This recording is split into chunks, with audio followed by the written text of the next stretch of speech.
అర్జున్ సర్కార్ ఆప్కి బార్ ఆయా అంటూ న్యాచురల్ స్టార్ నాని హిట్ 3తో ఈరోజు ఆడియన్స్ ముందుకొచ్చాడు.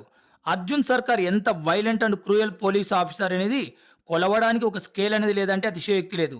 తెలుగు సినిమా ఇలాంటి పోలీసును మునుపెన్నడూ చూడలేదు. అర్జున్ సర్కార్ అంటే నాని. నాని మాత్రమే. కథలోకి వెళ్తే ఒకే ఫార్మాట్లో ఒక గ్యాంగ్ మర్డర్స్ చేస్తూ ఉంటుంది. అయితే ఆ గ్యాంగ్ ఆ మర్డర్ వీడియోస్ని షేర్ చేసుకోవడానికి ఒక డార్క్ వెబ్సైట్ని వెతికగా చేసుకుంటుంది. ఆ గ్యాంగ్ ఆ మర్డర్స్ చేయడానికి మోటో ఏంటి? ఆ గ్యాంగ్‌కు లీడర్ ఎవరు? ఆ వెబ్‌సైట్ ఎందుకు రన్ చేస్తుంటారు? మృదులకు ఈ గ్యాంగ్‌కి సంబంధం ఏంటి? అర్జున్ సర్కార్ ఆ గ్యాంగ్‌ని అండ్ ఆ గ్యాంగ్ లీడర్‌ని పట్టుకున్నాడా లేదా అనేది మిగతా కథ. అర్జున్ సర్కార్ ఇంట్రోనే గూస్ బంప్స్. నాని ఊర మాస్ అవతార్. మాస్ ఆడియన్స్‌ని కుదురుగా సీట్లలో కూర్చొనివ్వదు. కాశ్మీర్, జైపూర్ బ్యాక్‌డ్రాప్‌లో వచ్చే scenes and murder videos upload చేసే సీన్స్ ఒకటని కాదు.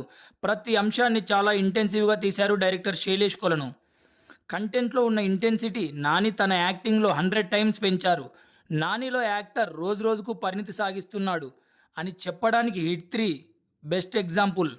నానికి శ్రీనిధి పర్ఫెక్ట్ జోడీ. నాని స్టైలిష్ అండ్ ఊర మాస్ కాప్‌గా ఆడియన్స్ చేత విజిల్స్ వేయించాడు. ఇంటర్వెల్ చాలా చాలా అంటే ఉత్కంఠగా తీశాడు డైరెక్టర్. ఇది కదా ఇంటర్వెల్ అంటే. ఇలానే ఉంటుంది హిట్ 3 ఇంటర్వెల్. సినిమా స్టార్టింగ్ నుండి ఎండింగ్ వరకు అర్జున్ సర్కార్‌తో పాటు మనం కూడా ఆ మర్డర్ మిస్టరీని ట్రేస్ చేస్తూ వెళ్తాం. శైలేష్ రాసుకున్న స్క్రీన్ ప్లే చాలా గ్రిప్పింగ్‌గా ఉంది. అరుణాచల్ ప్రదేశ్ ఫారెస్ట్ సీన్ సినిమాకి major asset. Sanu John Varghese camera work అద్భుతంగా ఉంది. మిక్కీ జే మేయర్ బ్యాక్‌గ్రౌండ్ స్కోర్ అద్దిరిపోయింది. పాటలు కథకు తగ్గట్లు సాగాయి. Wall Poster and unanimous production values బాగున్నాయి.